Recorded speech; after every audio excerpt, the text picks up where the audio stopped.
The return of Christ is the most anticipated event in the Bible. When he returns, his kingdom will cover the earth. So when can we expect this to happen? What will be the sign of his coming? And is there evidence that we are right at the door of his return? The Bible reveals the answers to these questions and how the Antichrist will rise. Stay tuned for the 4 facts about the second coming that will shock you.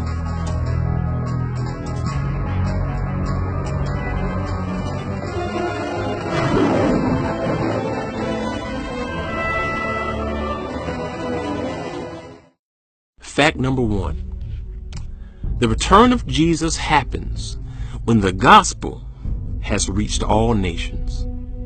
The number 1 question believers and non-believers have is, why hasn't Jesus returned yet?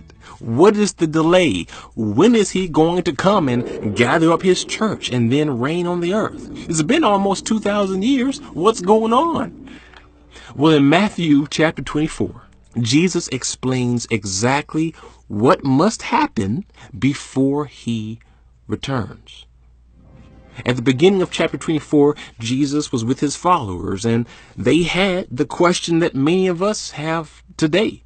They wanted to know, Lord, when will you return? When is it going to happen? So in Matthew 24, verse 3, it reads, "Tell us," they said, "when will this happen? And what will be the sign of your coming and of the end of the age?" Jesus answered, "Watch out that no one deceives you. For many will come in my name, claiming I am the Christ, and will deceive many." You see, Jesus wanted to make it clear to them when they should expect his return. And so in verse 6, he's going to begin to let them know exactly what must happen before he returns. Verse 6, "You will hear of wars and rumors of wars, but see to it that you are not alarmed. Such things must happen, but the end is still to come." Verse 7, "Nation will rise against nation, and kingdom against kingdom. There will be famines and earthquakes in various places."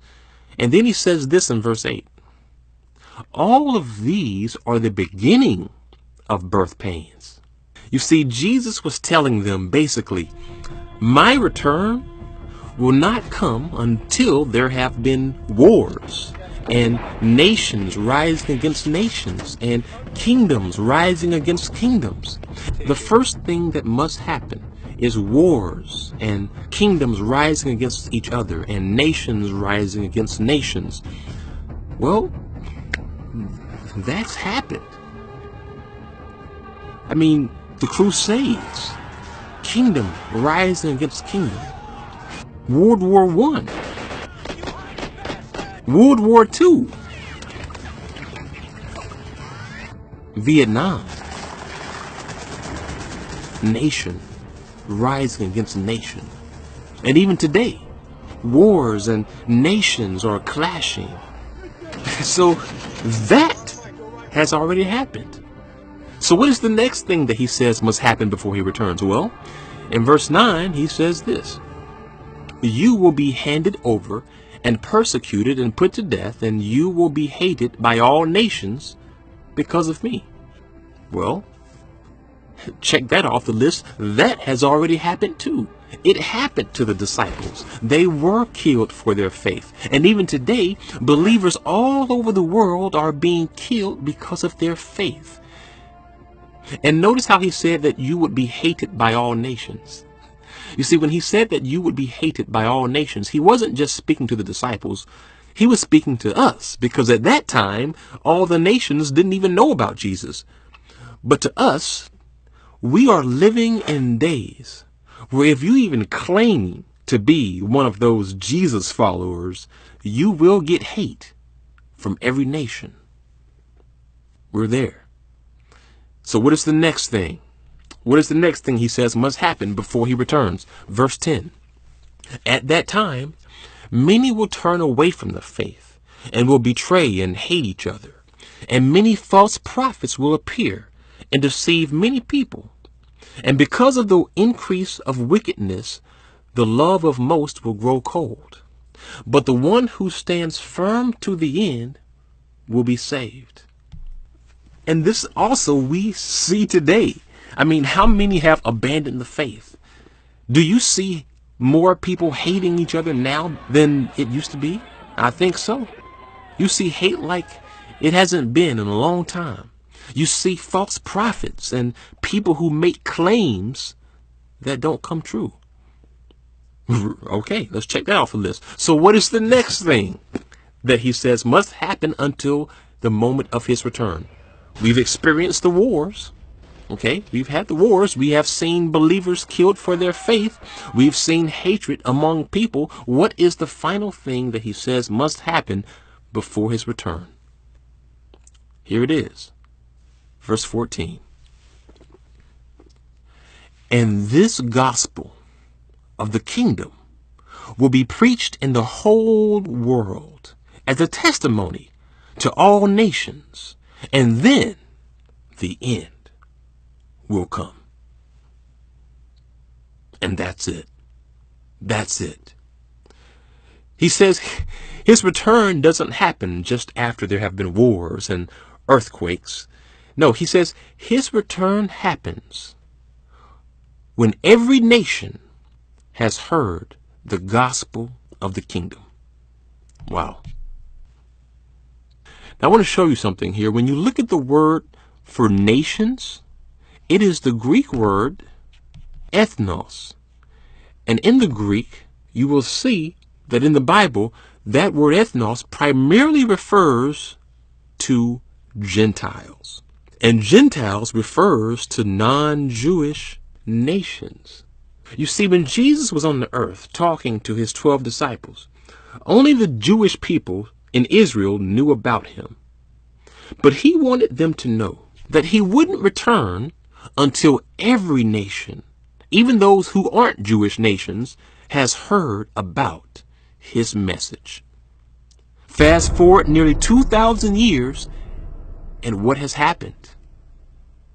Exactly what he said would happen. Jesus did not fade away in history. The writings of his disciples, they didn't disappear. And we now live in a world where just about every nation knows who Jesus is. That he is a king, and that he has a kingdom, and that he will return. Now, that was one of the last things Jesus said would happen before he returns. He said that there would be wars, there would be a lot of hate, and then he said that when every nation has heard the good news of the kingdom, then I am going to return. And we are living in times today where most nations, especially the Gentile nations, know that Jesus is the King of Kings. And if you say, who is the Son of God, they will say, oh, Jesus. If you say, who is the King of Kings, they will say, oh, Jesus. They know that he has the kingdom. They know that he is promised to return. The nations know. By and large, we are living in the fulfillment of what he said would happen. We have had the wars. We have had the hate. And now, for the first time in history, just about every nation knows who he is. In fact, with YouTube, just this video alone is reaching every nation. Think about that. You see, Satan thought that YouTube would be a tool to spread hate. And yeah, that's happened. But God has flipped it and used YouTube as a tool to spread the kingdom. In these last days, it has become one of the #1 tools that is reaching every nation with gospel-centered teaching explaining the kingdom of God. Remember, Jesus never said that every person would hear his message. What he said was every nation would hear.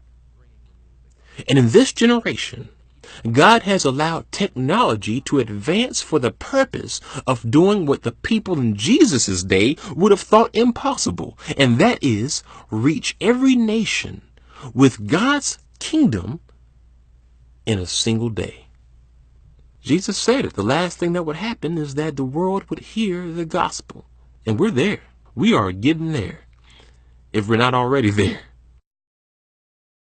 If you have found yourself somehow watching this video, It's not coincidence. The gospel is reaching the world. Spread this message wherever you can. Share it. Post it. Spread the gospel.